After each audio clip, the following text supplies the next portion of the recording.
At the moment in COVID, we don't have our regular cleaner come in. It's great having them. They take a little bit of a load off our domestic life, but they're not able to come in at the moment. And so as an act of love, I've decided to take on the cleaning task. This just means one less thing for Emily to do, as she does remote learning as well. And as an act of love, I really want to do a good job. So I really pour my time, effort, and energy into the task. I really make sure I vacuum the rooms well, mop the floor, clean the kitchen, etc. Now, at first glance, this seems like a laudable task, something worth congratulating me for. But in fact, last week or the week before, when I last did the cleaning stint, soon after I'd cleaned it, we had lunch and the kids made a mess, and I got so grumpy with them. It revealed, I guess, for me that actually I might have been cleaning not primarily to serve my family, but to prove that I could do the job well, to find a level of comfort and I guess cleanliness about the house. Those things were more valuable actually than serving my family. It's the case, isn't it, that sometimes when we serve, we're serving for the wrong reasons. It's one of the challenges of service actually, that you can serve, you can actually do activities, but your heart is not in the right place. Maybe you just want people to value you, appreciate your effort. Maybe you want to be noticed. Maybe you're serving actually to make your own life easier in the long run. That's not really service, because the person who primarily benefits is you, not the person you're serving.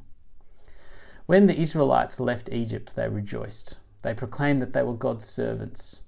But when they got to the mountain and Moses went up to receive the law, they quickly abandoned God and built another idol, a golden calf, because they were sick of waiting for God. Their idol of certainty took over, and so they went to a golden calf to provide them with certainty rather than wait for the laws of the Lord to come down the mountain. How quickly their heart of service had changed. Or perhaps it had always stayed the same, but their actions revealed that their heart was really about themselves first, not the Lord. How do we respond in those moments? Well, it's interesting actually what happens in the events of Exodus. Moses, seeing their rebellious heart, is saddened, but he goes to the Lord and confesses on their behalf. And the most miraculous thing happens. Here from Exodus 32 is what happens. Moses writes, "Then the Lord relented and did not bring on his people the disaster he had threatened." Then the Lord relented. This is such an extraordinary word. See, God hears his confession and immediately he relents. I think of this moment when I was in year 8. I'd done something pretty darn stupid. In fact, I probably should have been suspended for it. And I went to the headmaster's office. I had a great weight on my shoulders. And he asked me whether I'd done it, and I said yes. I expected that I'd be missing a few days of school. It's hard to believe, isn't it? Well, my headmaster did not punish me. He didn't punish me. And I just remember leaving his room with a sense that a weight had been lifted off my shoulders unexpectedly, but immediately. It's the beauty of forgiveness, isn't it? And see, actually, what happens with Moses and the Israelites is a reminder to each of us who recognize that often our service is tainted, that we might be people actually who do acts of service, but often the primary beneficiary is ourselves. There's hope for us if that's the case. God longs to forgive us. And so if you realize that that's who you are, the good news is come to the Lord and seek his forgiveness.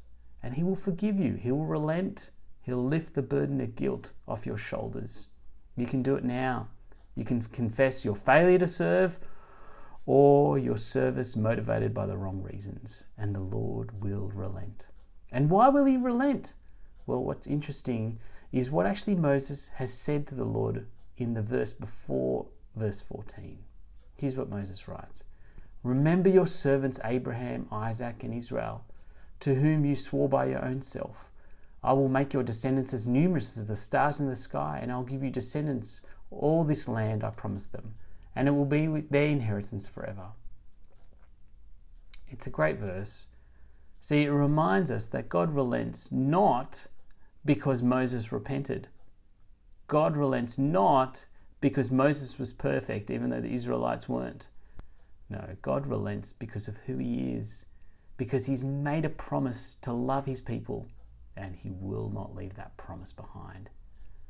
You can confess your sins freely because God is generous and kind, and he will be consistent to his character.